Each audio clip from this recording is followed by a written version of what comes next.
What's up, madlang people? Ay, hello guys. No, nagulit ko sa bagong baka birthday sa akong kuya, no. Simple celebration nandiyan din siya. Ang handa sa akong kuya is pansit. Pero giulian ako kay once a year man yung birthday, no. So, karon mo visit ta sa among balay. Pretty kanindot guys, mansion. Na maon na. Mansion among balay. Pak. Diba? Mansion. Dako kayo siya. Murag 7 meters and 2 hours pa ka makaabot sa mong balay. Charot. Mao na lang ni among balay, no.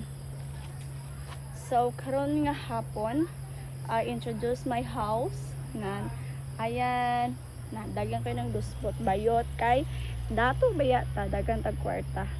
So mao lang to and malaag na pud ko diri sa kanang iya nga side, no.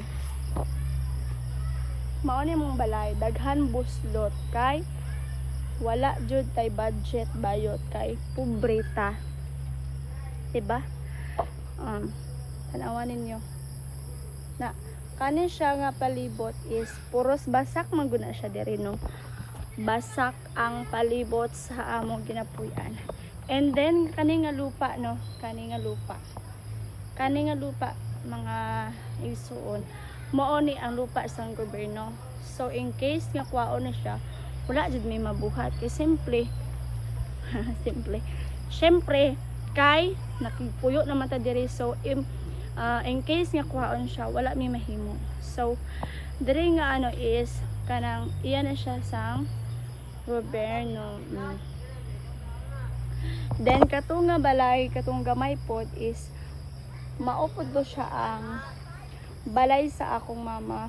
So mao nang CR, gamay kay siya. Then puros mga gagmay diri ang balay tungod kay dili mi maka kanang makadako gamay kay kaning lupa is kaning government property. So moro to. And then mayong hapon and salamat kay nakauli ko diri sa Bagumba kay nakiselebrate ko sa birthday sa akong kuya kay bisan simple lang as long as nakita nila kami nga magsuon nga kompleto. Ora to. And thank you, God bless us all.